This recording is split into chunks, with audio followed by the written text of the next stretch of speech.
چونکہ قرآن بیسیکلی ہے ہی نصیحت، ان فی ذالک لذکری للعالمین، اور نصیحت اس کلام کو آخر جلدا ہے جڑا کسی کو فائدہ پہنچانا واسطے یا کسی کو نقصان کو بچانا واسطے کیتا جڑا ہے، اس کلام کو نصیحت آختے ہیں، اور نصیحت نال جوڑ پیدا ہوتا ہے، چاہے وہ بندے اور رب دا جوڑ ہو، چاہے وہ بندے نال جوڑ ہو، لیکن نصیحت واسطے دل چاہیے۔ ان فی ذالک لذکری لمن کان لہ قلب، یہ نصیحت ہے لیکن کس واسطے؟ جس کے سینے میں دل ہے۔ اول قسم وہو شہید، یا وہ نصیحت در کن رکھے اور ذہنی طور پر بھی حاضر ہو، ہاں، اور اگر کن نہیں رکھتا، آئیں بائیں شائیں کر رہے یا کن تے رکھتے لیکن ذہنی طور پر حاضر نہیں، تو یہ نصیحت نہیں کہنا۔ ان فی ذالک لذکری لمن کان لہ قلب، پہلی شرط ہے کہ دل ہو۔ واسطے شیخ نے سے کہ دل کو مراد کے کہ زندہ دل ہو، دل تے ہر آدمی دے سینے میں ہے، اور زندہ دل ہو، کیونکہ مردے واسطے نصیحت نہیں ہوتی، مردے کو دفن کیتا جلدا ہے، اور زندہ دل ہو۔ اور زندہ دلی اگر تو سن دیکھنی ہے تو وہ 4 مقام تے دیکھ، اپنے دل کو ٹٹول کے دیکھو اس کا دل زندہ یا مردہ، وہ 4 مقامات ہیں۔ پہلی چیز یہ ہے مسجد میں جا اپنے دل کو ٹٹول کے دیکھو، اس آدمی کا دل زندہ ہو سی، وہ مسجد میں اس طرح سی کالحوت فی الماء، جس طرح مچھلی پانی میں چوندی ہے۔ اور منافق دے چونکہ دل مردہ ہوتا ہے، وہ مسجد میں چاہ جو ہے جس طریقے سے مچھلی کو پانی تو باہر سٹ چھوڑو، کیڑے ویلے بڑی جان چھوٹ سی۔ اس واسطے جس آدمی نے دل مسجد میں اٹکے دو ہے تو حدیث شریف میں چاہتے ہیں اس کے مومن ہونے دی گواہی دو۔ دل مسجد میں اٹکنا یہ مطلب نہیں کہ 24 گھنٹے مسجد میں بیٹھتے ہو سی، بازارہ بھی ہو دل مسجد میں چاہے، دل مسجد چاہے آپ جتھے بھی ہو، لیکن دل مسجد میں جو ہے اصلی تا بدبختی ہے کہ اسی مسجد بھی ہونے تو دل بازارہ بھی ہوتا ہے۔ اور ان فی ذالک لذکری لمن کان لہ قلب، پہلی جگہ جتھا تسی اپنے دل کو دیکھو وہ کہ آیا دل زندہ یا مردہ ہے۔ ہاں دم ہے اور ہے، دل اور ہے، تیرے سینے میں دم ہے، دل نہیں ہے، اور تیرا دم گرمی یہ محفل نہیں ہے۔ گزر جا عقل سے آگے یہ نور، چراغ راہ منزل نہیں ہے۔ تو اس واسطے یہ پہلی چیز ہے، تسی دلہ کو ٹٹول کے دیکھو کہ کتا خوش رہنے بازارہ میں کہ مسجد میں۔ اور دوسری چیز کیا ہے کہ ذکر دی مجالس ہے، جتھا اللہ دی گل ہو رہی ہے، اللہ دی بڑائی بیان ہو رہی ہے، اگر اتھا دل جم دے یہ زندہ دل دینا، اور دل اتھا تل ملان دے اس کا مطلب ہے کہ اندر کوئی گڑبڑ ہے۔ اور تیسری چیز کیا ہے کہ تلاوت قرآن پاک بھی حلاوت آوے، جس کو تلاوت قرآن پاک بھی حلاوت آوے یہ زندہ دل کی علامت ہے۔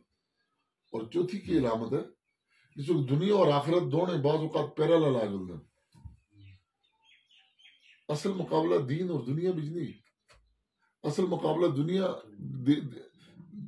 دین اور دنیا بچ نہیں، اصل مقابلہ دنیا اور آخرت بچ ہے۔ لوگ کہتے نہیں دین ہے تو یہ دنیا ہے، مسلمان دی دنیا جس وقت شریعت کے مطابق ہوتی تو دنیا رہ نہیں ہوتے دین بن جلدا۔ اصل مقابلہ دنیا اور آخرت بچ ہے۔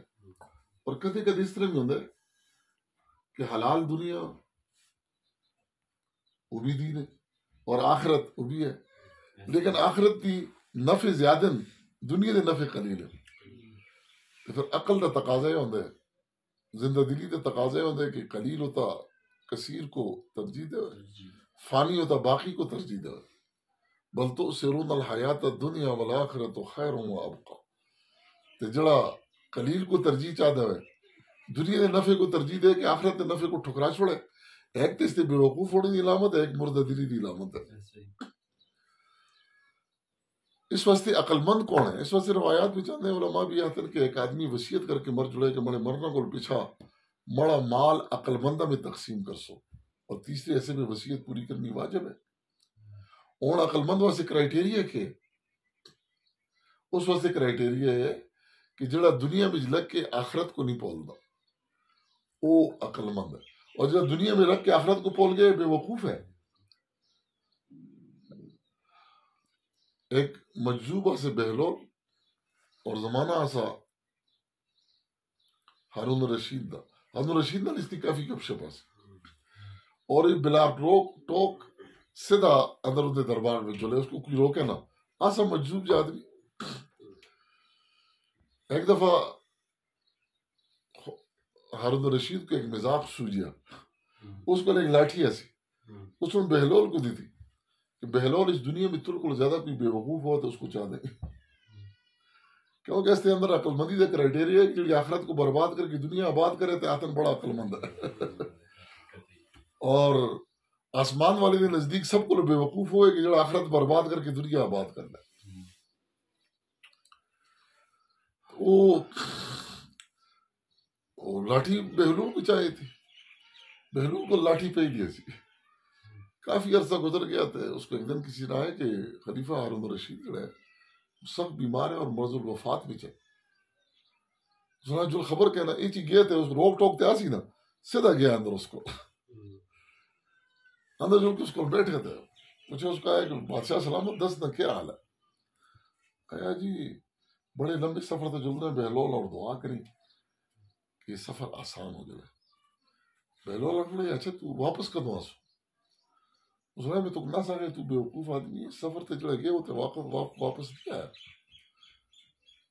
اس نے اچھا تو اس واسطے کا کوئی تیاری کی تھی، کوئی توشہ کا بھیجے؟ اس نے بس بہلول غفلت کی وجہ نہیں بھیجا، کیا غفلت ہو گئی اور وقت ضائع ہو گیا۔ اس نے اچھا تو یہ ملکہ بھی جگی جی تو دوئی جی جلدوں دا سے پہلے تھوڑا خیمہ جلدا سا، پھر تھوڑا سامان جلدوں دا سا، تو پیچھے تو جلدوں دا سے ایک ہی دو نیڑا سے اتنی تیاری کرتا سے جن لمبے سفروں سے کوئی تیاری نہیں کی تھی۔ حاجی بس غفلت ہو گئی، غفلت کی نظر ہو گئی زندگی۔ اس نے اچھا تو یاد ہے تم کو ایک لاٹھی دی تھی ایسی کہ بہلول تڑ کو کوئی زیادہ بے وقوف ہو تو اس کو چاہتے ہاں سنبھال اپنی لاٹھی، تو بڑا بے وقوف ہے۔ اس واسطے جس وقت دنیا اور آخرت پیرالل آ جلن، پھر اتھا عقل مندی تقاضا ہے کہ بڑے نفع ہوتا چھوٹے نفع کو قربان کرے، باقی ہوتا فانی کو قربان کرے، اور فانی کو لاوے سینے نال تے باقی کو قربان کرے۔ آیا تسی اس کو عقل مند آخسو کہ بے وقوف؟ اس واسطے فقہاء کرام یہ آختے ہیں کہ اگر ایک انسان مر جلے اور وصیت کر کے مرے کہ مرے مرنا کو پیچھا مڑا مال عقل بندہ میں تقسیم کر سو، تو سو کو کرائٹیریا کہ کڑے پیمانے تو تسی ناپسو کہ عقل مند ہے۔ حاصل کہ بھئی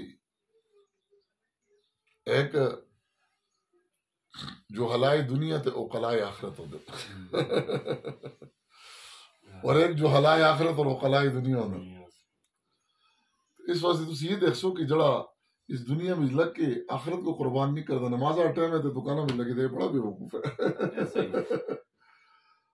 حرام کے اندے تے بٹیل کے رکھتے تھے، حساب ہی دیسی تھے، عیاشی دوئی کر سکتے، بھگتڑا ہے سوڑا، اس کو بڑا بے وقوف کڑا کہو سکتے۔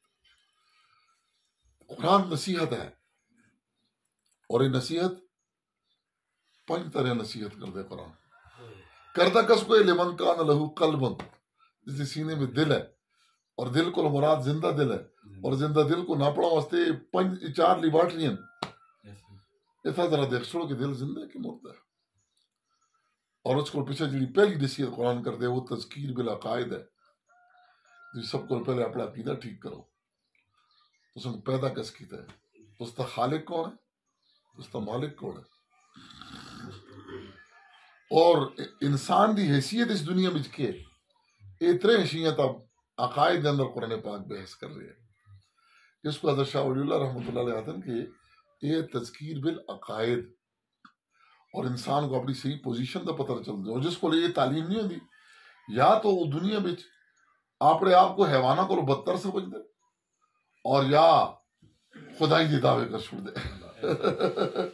اس کے اندر اعتدال نہیں ہوتا، اور قرآن اس کے اندر اس کو دستے ابدیت دستے، اور تذکیر بالعقائد بنا رکھے حضرت شاہ رحمۃ اللہ علیہ۔ دوسری چیز حضرت آتا ہے کہ تذکیر بالعقائد کو پیچھے دوسری چیز تذکیر بالاحکام ہے، سو کہ تم اللہ کی ذات کا تعارف ہو گیا، ہوں تسی اس کی رضا چاہتے ہو، تعلق بڑھانا چاہتے ہو، اور تعلق بڑھانا واسطے پھر احکام ہے، پھر تذکیر بالاحکام ہے، اس وچ وہ احکام بھی ہیں جڑے اللہ دے حق ہیں، وہ احکام بھی ہیں جڑے بندیاں دے حق ہیں، تذکیر بالاحکام دسے جلدا ہے۔ تیسری چیز یہ تذکیر بالاخلاق ہے کہ تس تا ظاہر حکم نال پار نہ جلے، تس تا دل صفات نال پار نہ جلے، تس تے ظاہر ہوتا نماز روزہ حج زکات آ جلے، اور تس تے قلوب بچ صفات ایمان آ جلے، صبر آ جلے، شکر آ جلے، حیا آ جلے، تقوی آ جلے، کیونکہ جس وقت ایمان اندر آسی، عقیدہ اندر آسی، اس کے دو اثرات ہوسن، ظاہر تا احکام آسن اور باطن بھی اخلاق آسن۔ اور چوتھا جڑا حضرت دیکھتے ہیں کہ چوتھی جڑی نصیحت قرآن پاک کر رہے ہیں وہ تذکیر بھی ایام اللہ ہے، کہ اگر اس وقت مزاج نہیں آ رہے احکام اور اخلاق ہوتا، پھر تسی قوم دی عروج اور زوال دی داستان کو لو عبرت چاہ کرو کہ جڑے اللہ دی ذات نال تعلق جوڑے انہوں کو دنیا دی کوئی طاقت نہ سی، وہ دنیا تو کامیاب ہو کے گئے، اور جڑے سو اللہ دی ذات کو چھوڑے انہوں کو دنیا دی سارے پاورز آسے لیکن وہ ذلیل اور نامراد ہو کے گئے، اور ان دی ذلت اور نامرادی اے جی ہے کہ اج لوگ ان دے نام ہوتا اپنا نام رکھنا سے تیار نہیں۔ تے اس کو آتے ہیں تذکیر بے ایام اللہ، قوت عروج اور زوال کو تسی عبرت کہنو، اور جڑے عبرت نہیں کہندا پھر عبرت بن جلدا ہے۔ جنہیں راہ تے چل کے وہ کامیاب ہو تسی انہاں راہ تے چلو، جنہیں راہ تے چل کے وہ ناکام ہو۔ اور پانچویں جڑی نصیحت قرآن کر دے ہو کہ وہ تذکیر بالموت وما بعد الموت، تسی موت اور مرنے دے بعد دے احوال کو لو نصیحت چاہ کرو۔ حالانکہ حضرت لکھتے ہیں کہ تذکیر بالعقائد وچ موت وما بعد الموت کا عقیدہ بھی شامل ہے، لیکن اس کو الگ کیوں ذکر کیتا ہے حضرت شاہ ولی رحمۃ اللہ علیہ؟ اس واسطے کہ تذکیر بالایام، ایام جڑے وہ تاریخ ہے، تو تاریخ کو ہر جنا نہیں پڑھتا، لیکن موت ایک ایسی نصیحت ہے کہ ان پڑھے کے جاہل ہے، دیہات والے کے وہ اس کے کارے واقعہ پیش آندے، اس کو عبرت تے چاہ کنے، اور یہ بڑی عبرت ہے کہ اس کو عبرت چاہ کنے، اور اے موت اور ماں بعد الموت جڑے نا اس سب کو بڑی تذکیر ہے۔ کار دے اندر ماتم ہو جڑے اس دی زندگی دا دھارا بدل جڑے، اسی اپنا رخ پھیر کنے۔ وہ ایک قبر اسی میں ستا پڑھیا، بڑا مزدار جملہ لکھے دا سا یہ جلنا والے واسطے، اور جملہ کیا لکھے دا سا؟ اے جلنا والے، اے جانے والے، جیسے آپ تھے ویسے میں تھا، جیسے آپ ہیں ویسے میں تھا، اور جیسے میں ہوں ویسے آپ ہو جائیں گے۔ اگرچہ جملہ نے لکھے دا مولوی صاحب، لیکن ہر قبر بزبان حال یہ پکار رہی ہے، لیکن یہ پکار ہوئے کہ جس میں حرف بھی نہیں اور آواز بھی نہیں، اور ایک کلام ہو جس میں حرف اور آواز نہیں تو اس کو زبان حال آختے ہیں، اور جس کلام میں حرف اور آواز نہ ہو سر دے کننا نہیں سنے جلدا، وہ دل دے کننا نہ سنے جلدا۔ سمن بکمن یہ کڑے کنن، یہ دل دے کنن، لیکن جس وقت دل دے کنن وچ اللہ دے غیر دے یقین، اس کی طلب اور محبت آ جلدی ہے، پھر اس آواز کو نہیں سن دے۔ پھر اس واسطے مذاکرے نے مجالس ہیں، یہ بیٹھ کے یہ میل کڑے جلد ہے، یہ پچکاری ہو جلدی ہے، اور اس وقت پچکاری ہو جلدی ہے پھر یہ آواز اس کا اچھی لگتی ہے۔ اس واسطے موت جڑی ہے کوئی انجانی چیز نہیں، یہ قرآن سن دسیا سن کو۔ اس واسطے ایک بار الحمد شریف پڑھ فرسا، 3 بار قل ہو شریف پڑھ فرسا، تو اسی اپنے اس پرہو سے یہ سال ثواب کر کنسا، اس طرح دا حق آسا اور تعلق آسا۔ اللہ پاک انہوں واسطے وہ گلی گلزار کرے تو سنگو اللہ پاک صبر جمیل دے وے، ان دیا برکات اللہ پاک تو سنگو نصیب کرے۔ آمین الحمدللہ رب العالمین مالک یوم الدین اک نعبد و اک نستعین صراط المستقیم صراط الذین آمین۔ اللہ